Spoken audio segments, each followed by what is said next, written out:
10 นิ้วผู้ขาแม่ยายติ๋มหมอลำมาสาขอกราบนมัสการเจ้าที่เจ้าฐานเจ้าวัดเจ้าว่าหลวงปู่หลวงตาเบิดสู่ผู้สู่องค์แล้วก็ขอสวัสดีผู้ใหญ่บ้านกำนันคณะกรรมการทุกคนญาติพี่น้องเบิดสู่ผู้สู่คนที่มาร่วมในงานมหากฐินค่ะมื้อนี้ผู้ขาหมอลำมาสาพันวงหรือว่าหมอลำมาสาพุทธลินได้ขึ้นเวทีก่อนหมู่ขอรายงานตัวสักก่อนเด้อพี่น้องเอ้ยแม่ยายติ๋มผ้าเพิ่นหมอลำมัดฉาโพธาลินหมอแคนสุดใจมดาลักหลานหน่อยขวัญชัยโพธาลินอันนี้เป็นหลานแม่ยายติ๋มพี่น้องมือกองไปตีกองให้ยาล่ำตั้งแต่อยู่3 ปีแต่ว่าปีนี้ขึ้นเวทีได้แล้วขึ้นมาได้3-4 เวทีแล้วพี่น้องเป็นลูกกำพร้ากับพี่น้องเพิ่นเลยว่าให้ขึ้นเวทีนั้นเลยเด้อยาว่าซั่นก็เลยอย่ามาขึ้นนำค่ะผู้ขาเป็นครูที่แรกเนาะพี่น้องเนาะบุญหลายสายยาวได้มาฉลองมหากฐินบ้านปะข่าวเบิดสุขุสุขคนมาร่วมกันร่วมงานมื้อนี้ให้อยู่ดีมีแห้งเด้อนอนหลับให้ได้เงินหมื่นเด้อแต่ละผู้ละคนนอนตื่นให้ได้เงินแสนเด้อแบดมือไปให้ได้เงินล้านออกจากบ้านให้ลมคุ้มเงินคุ้มคำเบ้อสุขุสุขคนสุขภาพร่างกายแข็งแรงบัดนี้หมอลำมาสากสิริโอละเนาะเด้อพี่น้องเด้อเกินเสียงจังหน่อยมากันเด้อกำมาแก้นสุดใจบอกว่าบ่ได้พอกันหลายมือแล้ว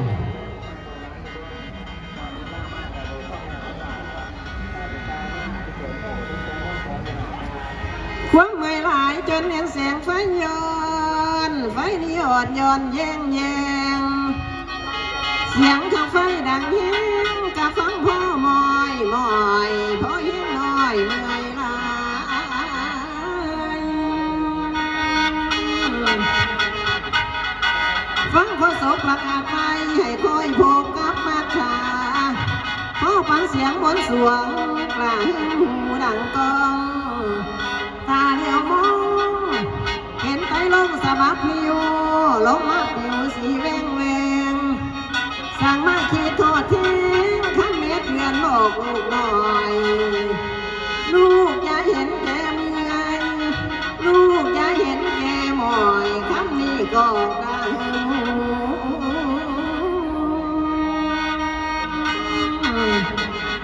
แม่นางเอ้ยพ่อนางเอ้ยอยู่ใส่จงมาผู้บ่ให้แม่ต้องผิดหวังสีน้ำเบาคมดังฝากแม่นางอยู่ทางบ้านพี่น้อง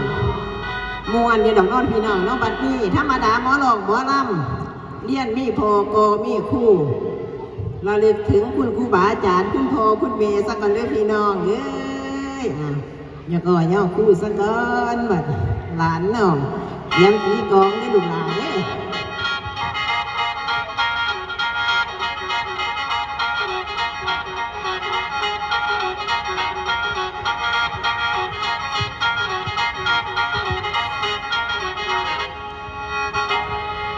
โอ้ละน้อ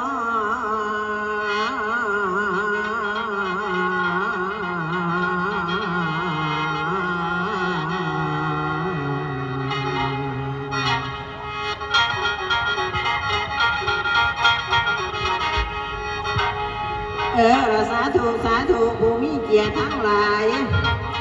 พุทธรัตนังธรรมรัตนังสังฆรัตนังแล้วคุณพ่อคุณแม่คุณครูบาอาจารย์จงมาปกมาบังจงมากังมาเลื่อมหมอล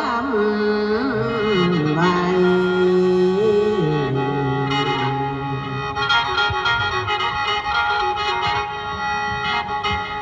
โอ้ยละน้อ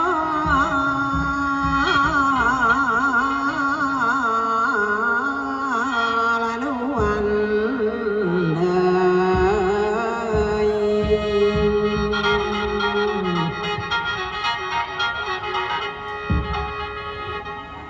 เราเป็นมาโน่นายกษาทุเด้อกาสิโยมือไหวถวายผู้ที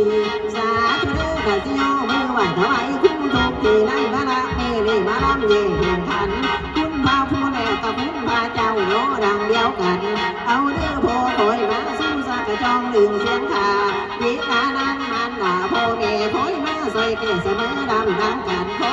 ให้เสียงเอาไว้นอขานั้นเงินดังแต่วงอย่าได้หลงคนลำว่าไปข้ากลางทางโหมวนพญาไว้ใส่เหรียญยาได้มีผ้าเพียงข้าข้างวางโกนพวงพี่น้องที่มานั่งฟังลำพี่น้องที่มานั่งฟังลำขอให้มีใจติดแนบน้ำเสียงขามาฟังเรื่อยงานแต่จะได้ขาดคุณมูยาพี่น้องมาห้องเขาใส่กัดคอยิ่งนั้นบอกเกสัทธายิ่งนั้นบอกเกสัทธาให้ไปหาหมอแค้นถูกลำมาใส่เพราะนี้ได้มือจุ่มแล้วเป่าปากข้าเต้ามือเจ้าหนักน้ำหมอลำโบหมอแค้นเตยตื่นตากระดิ่งลำจองมองสิ่งเมืองคนเสียงแค้นโยนน้อพี่ใส่แค้นโยนหมอลำฟันเดสุดสะแนนลูกคู่ลงต่อยใส่กันสานีมาลำดีลำเดียลำวิธีการได้ไปลำหลินแห่งเป็นแห่งเก็บไปลำหลินแห่งเป็น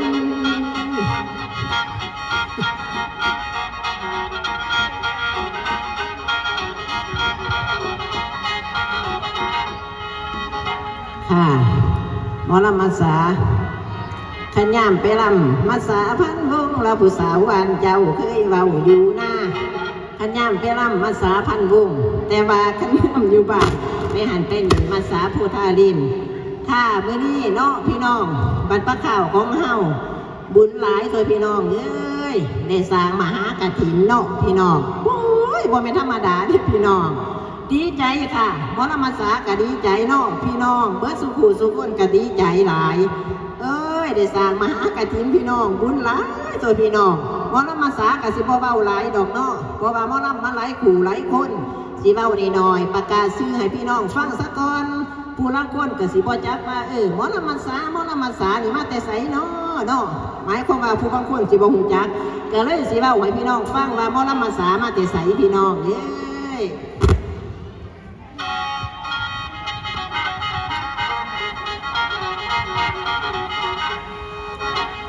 เอาเด้อจังว่ามาแล้วนางมาสามาแล้วให้เอาเดียวมันไว้เอาไหนมันบานสวัสดีทุกท่านมาแล้วแม่อาจำดิฉันเด้อป้าจำซื้อจำเสียงหรือยันเปลืองแกงป่าสิบ่หัวซาซ้ำยาใจดำปานนั้นจำสันไว้เด้อเมเด้อทั้งคุณพ่อมูนั้นจำไว้เจ้าจบหรืองามก็แล้วแต่มูเจ้ามองเบิ่งแสงตา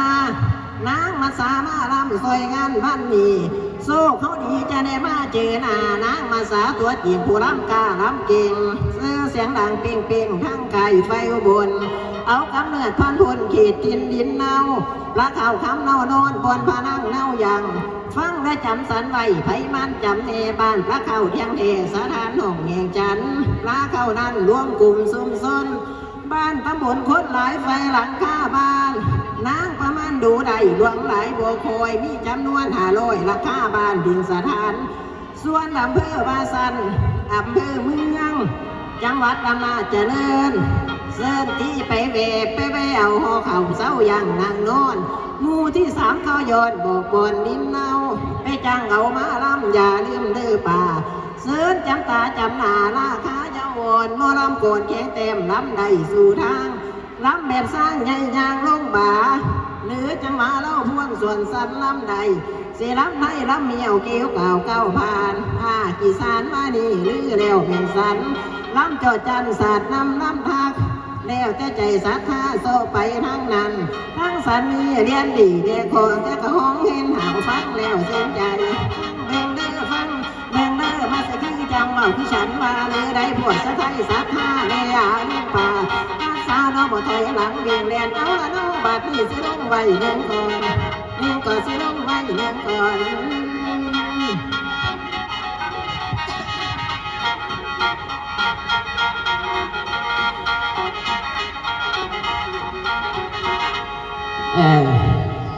ผู้เพิ่นมาจะทางอื่นทางไกลเนาะเพิ่นสิบ่จักเนี่ยนะหมอลำผู้นี้มาจะใสเนาะหมอลำมัดสาเด้อพี่น้องอยู่บ้านปลาขาวอยู่บ้านปลาขาวตำบลปลาขาวอำเภอเมืองจังหวัดอำนาจเจริญคู่เมื่อนี้ เท่าเดียวละพี่น้องอายุ67 ปีแล้วเดี๋ยวนี้อายุ67 ปีแต่ว่าก็ยังมวนอยู่พี่น้องยังไปร้องไปรำอยู่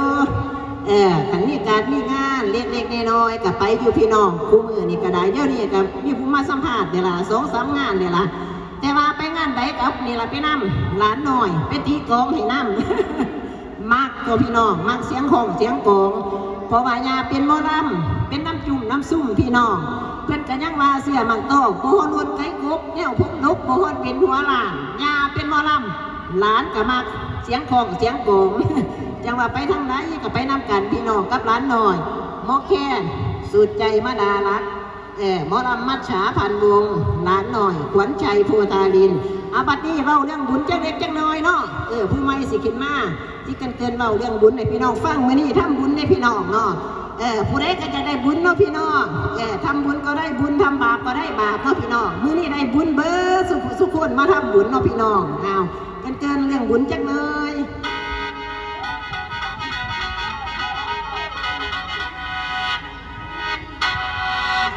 มองดูหน้าวางใสบ่มีคุณเว้าเรื่องบาปเรื่องบุญฟังเอาเด้อพี่น้องสิจ้าเว้าสู่ฟัง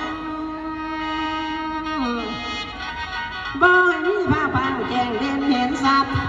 ตามประวัติมีมาบอนมาสาเรียนดูตามจากผู้สอนให้สิใครก่อนย้อนต่อเว้าแต่พ่อย่อหัวคอบอนทองส่วนบาปบุญแม่ล้อมบ่มีดอกตัวตนบุญนี่ที่เปรียบเหมือนคนของเฮาผู้รักษาสินแก้ว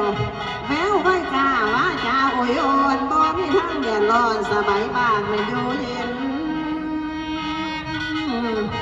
บ่กระโดดโลดเต้นที่ราขโมยโจรถือว่าเป็นคนมีมังมีเลี้ยวใส่เข้าล้นคือเรือสางทั้งของกินข้าใส่ขันนี้ไว้ไม่สวนนี่ละก้าวบอลบังทั้งมาโตบุญ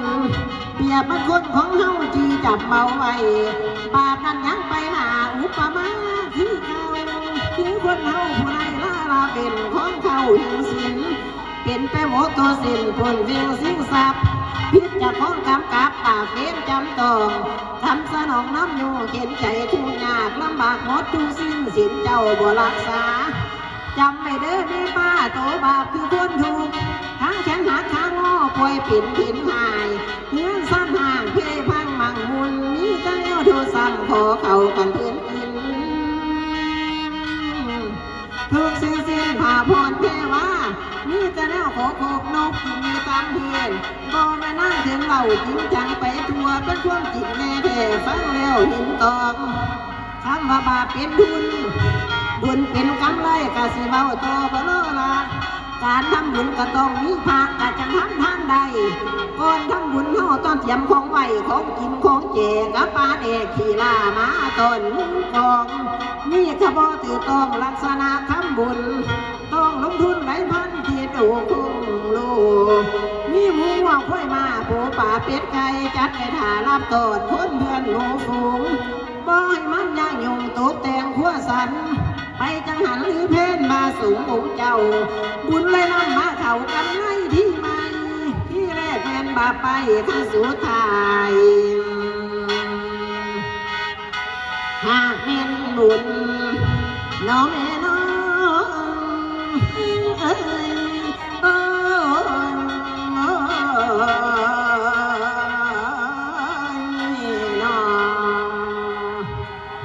วันซ่อนพ่อใหญ่หวดแม่ใหญ่ลิบสาธุเพิ่นเป็นองค์เป็นเหนียงพี่น้องเพิ่นเป็นองค์เพิ่นเป็นเหนียงเพิ่นเป็นเจ้าภาพไงที่เฮาได้มาห่วยมาเขตน้ำเพิ่นพี่น้องบ่เป็นธรรมดาเด้พี่น้องเพิ่นเป็นเจ้าภาพไงธรรมดาเพิ่นว่าน้องผู้เป็นองค์เป็นเหนียงบุญพลาพ่อใหญ่หวดสิเว้าให้ฟังเด้อพลาพ่อใหญ่หวดเพิ่นว่าผู้เป็นองค์เป็นเหนียงในพลา80กับได้ใหญ่หวดเอ้ยอันนี้ผู้มาเพาะมาโม่ผู้มาหอยมาเขียนกันได้บ่หน่อยได้ในหัวเพื่อนว่าได้เป็ดกับอันนี้สร้างมหากฐินได้พี่น้องบัดนี้กับพลาได้ในหัวที่ว่าไปฟังเพื่อนเปรียบเทียบได้เพื่อนว่าเนาะกับพลาน่ะเปรียบปุปมายังมีดอยอันหนึ่งสูงก็ได้100 โยชน์ กวางก็ได้100 ปีทิพย์ยังไม่เทวดาเอาผ่าไปกวดโดยนั่นเพียหนึ่ง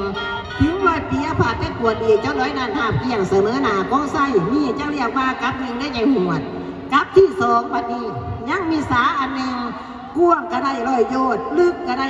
100 ปีทิพย์ยังไม่เทวดาเอามาเน็ตพักกาไปถิ่มลูกสานั่นเพียหนึ่งถึง100 ปีเอาไปถิ่มลงอีกจนมาเน็ตพักกาเต็มสานั่นพ่อดีนี่จังเรียกว่ากับหนึ่งได้ยังหวดว่ามันธรรมดาได้บุญบัดสุคนพี่น้องมาทำบุญวันห้ามหากระถินบัดนี้เมามาหลายแล้วพี่น้องเนาะพอเรามาสาสิหาหมองลงบัดนี้เพราะว่าหม้อน้ำมันหลายเนาะเปลี่ยนกันขึ้นเปลี่ยนกันลงบักลาหลานทรายตีกองหมอแค้นสุดใจเอาเงาบัดนี้หาหมองลงให้ผู้ไม่ขึ้นต่อเงาหมอแค้นสุดใจเงาเนี่ยตีกองลูกหลานนอนมักกองแต่ตีกองให้ยาล่ำตั้งแต่อายุ3 ปีเดี๋ยวนี้ได้7 ปีขึ้นได้ที่พี่นี่2-3 เทื่อแล้วเมื่อซื้อในกระทายวิดีโอพี่น้องเอ้ยกับหลานนี่ละหลานกำพร้าดอกพี่น้องเชื่อมันโตโมโหรุนไก่กบยาเป็นหมอลำดูก็เป็นมือกองตีลูกหลานตีหางเคียงหางเคียงอบต.ท่องไปใส่หางเคียงมอน้ำมาสางานเลยพี่น้องเอ้ยมวนสลองของบุญมหากฐินสามัคคีพี่น้องตำบลปลาขาวสุขคนมารวมบุญรวมทานน้องพี่น้องเนาะ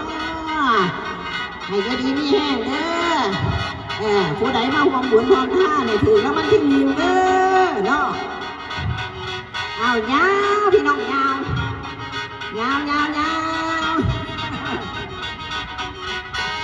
เปิดเบิ้งยังไม่เศร้าเปิดเบิ้งนะเปิดเบิ้งยังไม่เศร้าเปิดเบิ้งนะเปิดเบิ้งยังไม่นั่งเปิดเบิ้งนะเปิดเบิ้งยังไม่นั่งเปิดเบิ้งเนี่ยเด็กเปิดเบิ้งเด็กแล้วก็เปิดเบิ้งเด็กแล้วก็เปิดเบิ้งเนี่ยมาเบิ้งไก่เดี๋ยวมาเบิ้งไก่วันนี้เขามีหมอลำวันนี้เขามีหมอลำล้วนแต่งามคำดีผิดมาบุญหมอลำเนี่ยเขาซอสีแดงหมอลำเนี่ยเขาซอสีแดงหมอลำผู้ใจไม่เชื่อมาเปิดเพลงมาเปิดเพลงยังไม่เศร้าเปิดเพลงหางเคียงพอเพิ่งหางเคียงฟอนบุญบ้านที่ห้าวลูกลาไปเอ้ยนั่นละนี่ละเพื่อนว่าบุญได้พี่น้องบุญมากเลยได้พี่น้องเอ้ยสมความมุ่งมั่นปรารถนาเด้อมองแค่น้องบุญนี่ละเพื่อนมาทำบุญก็ได้บุญพี่น้องยามเอาบุญกับเศร้าเอาหมอรับจะรอดกับบุญคือกันคืนห้านได้บุญบัดสุขคนเพิ่นทำบุญได้พี่น้องหมอรับกรับบุญหมอแค่กรับบุญอันนั้นเพิ่นทำบุญหมอรับมาสาขันคืนห้านบอกคืออยู่ตารางได้พี่น้องขันคืนห้านหมอรับมาสาเป็นปีบ้ากับบ้าได้เงินเด้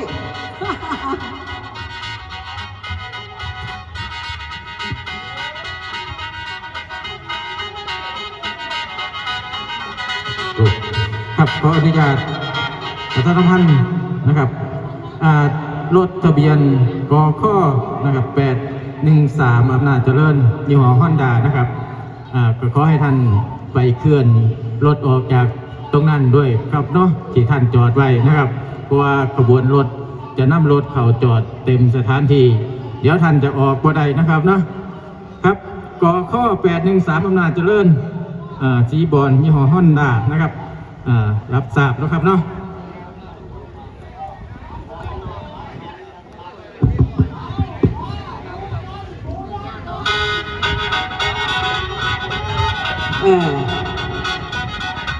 ท่านยามที่ประกาศหมอรับกับเศร้าน้องพี่น้องมันจะมากวนกันเอายามโตมาเนี่ยมาหมอรับจะรอดมาเป็นภูมิหมอรับภาษาเนี่ยงานหมอรับจะรอดมากเลยได้พี่น้องยายเทียมก่อนเร็วบุญบ้านที่เฮางานต่ออายุงานมือนี่มือบุญพี่น้องทำบุญทำทานแต่ละผู้ละคนผู้ยิ้มแย้มแจ่มใสเนาะพี่น้องนี่ละเพิ่นว่าหนาบุญพี่น้องยิ้มแย้มแจ่มใสนี่แต่ผู้เมาบุญก็สุขสุขคนนั่นอันนี้เพิ่นก็เมาบุญคือกันนี่ วันนี้เขามีหมอลำวันนี้เขามีหมอลำล้วนแต่งานขันดีเถิดมาเบิ่งหมอลำเนี่ยก็ซอสีแดงหมอลำเนี่ยก็ซอสีแดงหมอลำผู้จัดเจ้ามาเปิดเบิ่งงานเปิดงานเมื่อเช้าเปิดเบิ่งงานเปิดเบิ่งงานเมื่อไรเปิดเบิ่งงานเปิดเบิ่งงานเมื่อไรเปิดเบิ่งเนี่ยนะเด้อเปิดเบิ่งเด้อแล้วก็เปิดเบิ่งเด้อแล้วก็เปิดเบิ่งเนี่ยมาเบิ่งไก่ไก่ไก่ไก่เนี่ยมาเบิ่งไก่ไก่บ่เป็นหยังดอกบ่เป็นหยังดอกบ่เป็นหยังดอกบ่เป็นหยังดอกบ่ต้องมาบอกมาเจ้าคือผีนะจะอยากใหญ่นี่ซ้ำดอกบ่เป็นหยังดอกบ่เป็นหยังดอกบ่เป็นหยังดอกมาเจ้าสิต่อสองที่สามที่เจ้าบ่เฮ็ดอีหลีก็บ่เป็นหยังดอกดีก็บ่เป็นหยังดอก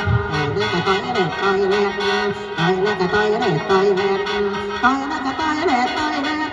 คนมีหนวดเป็นธรรมดาแต่หอยอยู่ทุ่งนาก็มีดวดนาเงินโจ๊กพึ่มโจ๊กพึ่มดื่มนาโจ๊กพึ่มโจ๊กพึ่มดื่มนาโจ๊กพึ่มโจ๊กพึ่มดื่มอย่ามัวนางซึมเศร้าทำไมนางซึมเศร้าทำไมเสียไปละหาใหม่ดีกว่าเสียไปละหาใหม่ดีกว่าหน้าตาหนุ่มป้อลูกก็หล่อทมไปโจ๊กพึ่มโจ๊กพึ่มดื่ม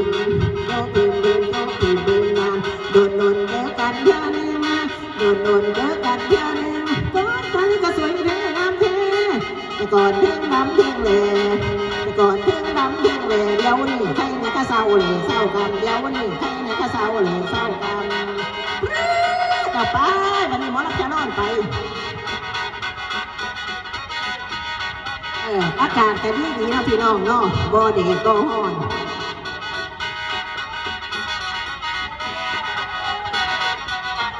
ฟังเสียงยาวผู้ยาวกองเสพดนตรีแค่นี้ก็นี่แกนเสียงไว้น้ำไหลมืออยู่ไปหึงพดดำเชียงไรอย่าลืมมาสาวสาวบ้านฝ่าทงมาส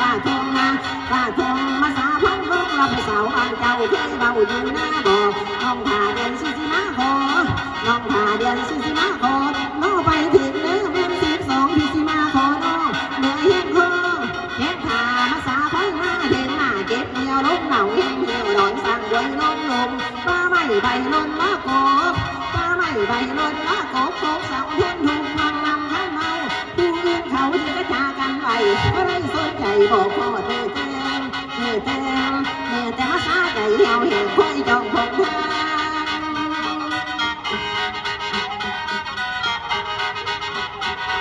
งเอาบุญน้อยเที่ยมเลยเนาะนั่งถึงหลังผ้าโพดกีตาถึงหลังผ้าโพดกีตาเห็นเตะท้องนาเป็นอดีตของเรานั่งเงานั่งเศร้าเขามาลงทั้งเขามายามน้องเด้อใช่เด้อใช่เด้อ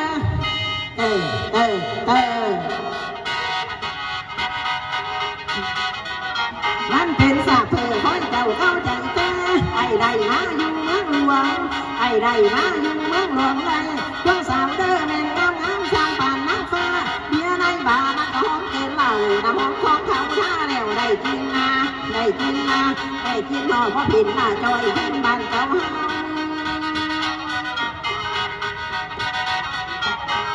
ถ้าเจ้าน้องลำบากทุกใจมากเมื่อลมหนาวสะบัดพักเป็นข้าวเมื่อลมหนาวยิ่งทวีหนาวลมน้องทนได้แต่หนาวใจยิ่งผสมจะหนาวฝนหรือหนาวลมมีผ้าห่มยังพอทนหนาวใจน้องลำบากได้ฝา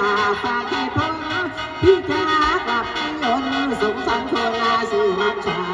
เอานางทนคนที่ทุกวันที่เป็นชนะถึงแม้ไม่ห่วงใย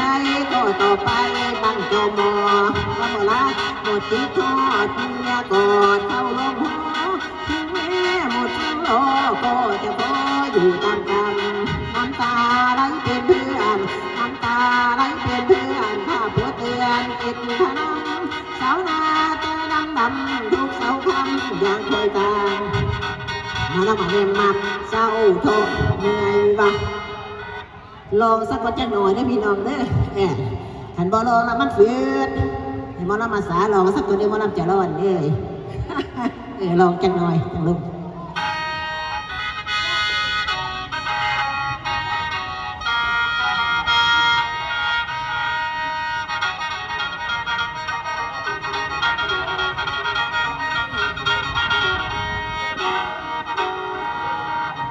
โอ้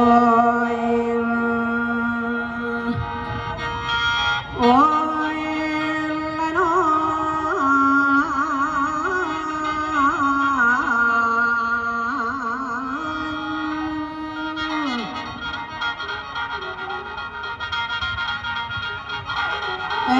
แล้วเพิ่นมา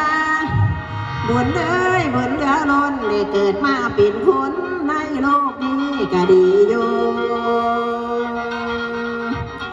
บุพเพกตบุญญาตาบุญพลาได้สร้างไว้จังมาพอมาโนดคนเอ่ย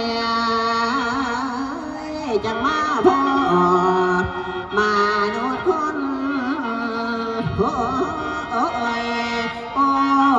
ยน้อ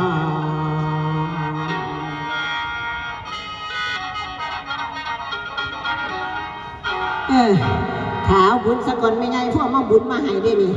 โอ้ยน้อนั่นไม่ไงเอาบุญมาให้นะเด้อโอ้ยทำบุญก็ได้บุญเนาะพี่น้องเนาะ สาธุสาธุนี่ล่ะลูกกำพร้าโอ้ยลูกกำพร้าสาธุสาธุให้อยู่ดีมีแห้งเด้อไงเอ้ยปวดแข้งปวดขาไก่เศร้าเด้ออายุมันพ้นยืนเด้อไงเอ้ยอยู่ทางทำบุญทำทาน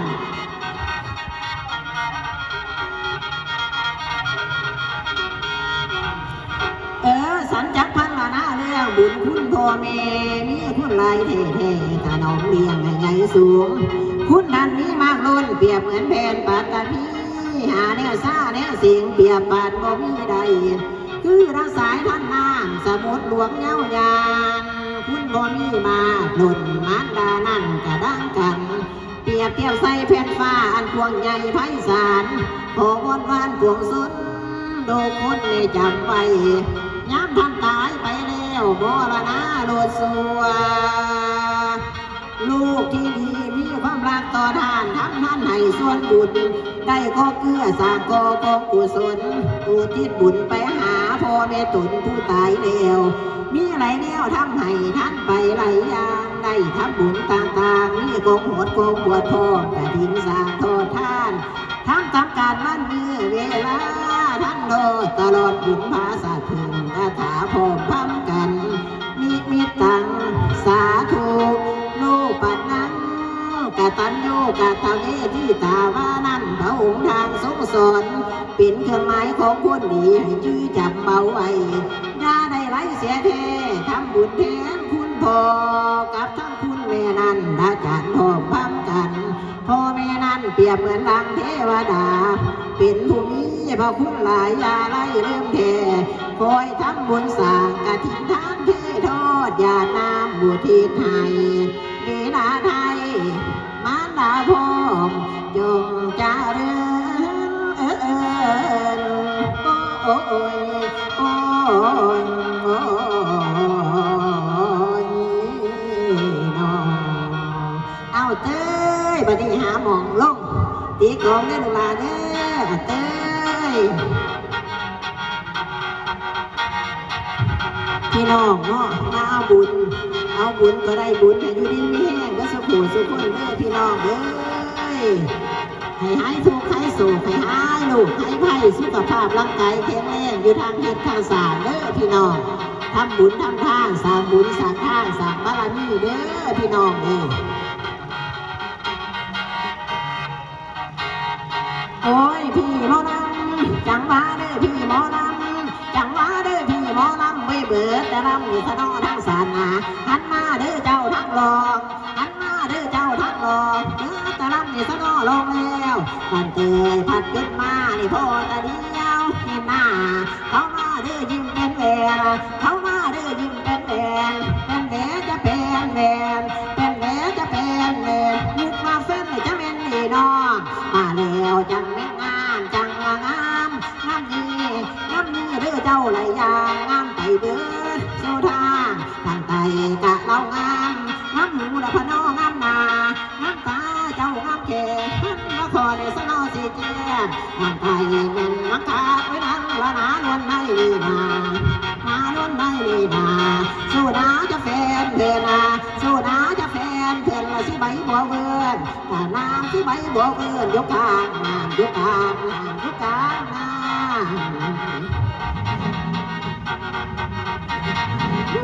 แต่ปลาข่าวเนาะพี่น้องหมูนมส้มหมูเนาะพี่น้องหมูนมส้มหมูนเขากะไรน้ำกะไรปลากะไรโลกาปหามงคลนะโลกาปหามงคลด้วยลาทุกคนน้องเก่าตะบินพระเจ้าเหล่าศิลมาปีนาพระเจ้าเหล่าศิลมาปีนน้องเก่าตะบินเมืององค์พระบาทพร้อมหน้าทุจะมาผู้บาทของเฮาเหนือเก่าผู้บาทของเฮาเหนือเก่าเสี่ยวยันแทนเทียบเก่ากับพระโตพระพ่อหลวงปกครองไฟฟ้าภาษาเสือเมนอยู่เย็นสมเด็จพระราชินีสมเด็จพระราชินีคู่บารมีขององค์ในหลวงพระเจ้าสไตทั้งปวงพระเจ้าสไตทั้งปวงขอพระแม่หลวงวรไกรของข้าเกษมสำราญสวบฟ้าบาลายถ้าฝ่ายพาพรหลวงทานถ้าฝ่ายพาพรหลวงทานทรงอยู่ยืนนานของราชไทยป่าซาส้นเพียงบุญพ่อเจ้าพระสองเผ่าสยามศาสนาคู่เมืองคู่บ้านวัดตะบานก้อยประเทศชาติกระดาษดำลงคงไว้พี่น้องเศร้าไทยสิสุขเลื่อนสิสุขเลื่อนฟังเถิดคุณตาคุณยายฟังเถิดคุณตาคุณยายพี่น้องทั้งหลายเส้นฟังเสดนาเมืองไทยสงบเลยมาเมืองไทยสงบเลยมาก็เพราะบุญญาขององค์พระบาทมหากษัตริย์ของเราชาวไทยเมืองทองจะสีวิไลเมืองทองจะสีวิไลกองชนชาวไทยจะอยู่สุขีทุกท่านต่อสามัคคีทุกท่านต่อสามัคคีทั้งเต้คนดีคนไทยทั้งชาติมหาอำนาจจะเป็นของเราคิดเอาหมู่เฮาทางคายคิดเอาหมู่เฮาทางคายทั้งหญิงชายจำเบาไว้แน่มีปัญหารวมกันช่วยแก้เมืองบ้านทุ่งเจริญคนไทยจะอยู่ที่ไหนคนไทยจะอยู่ที่ไหนก็ย่อมเป็นไทยไม่มีเปลี่ยนผันมาเถิดเรามารักกันมาเถิดเรามารักกันรวมมือสร้างสรรค์บ้านเมืองน่าอยู่เป็นพระโอรสของเราชาวไทยเอาใจมารวมกันไว้เอาใจมารวมกันไว้เราชาวไทยต้องให้ปีหนึ่งมาเลือถึงสันหลวงยอดแก้วเอาไว้อย่าได้ไรรวมใจกันเด้อทางศาสตร์รวมใจกันเด้อทางศาสตร์ศาสตร์กษัตริย์ไทยต้องยิ่งใหญ่รักษาไทยแหลมทองมีไว้บ่ไปขึ้นหนึ่งแก่ไผ่นั่นละนาล้วนในนาล้วนในนาสู้นาจะแฟนเธอนาสู้นาจะแฟนเธอละสิใบบ่เบินน้ำสิใบบ่เบินอยู่กลางน้ำอยู่กลางน้ำอยู่กลางน้ำสวัสดีค่ะสวัสดีค่ะค่ะโอกาสหน้าพ่อกันใหม่เนาะพี่น้องเนาะ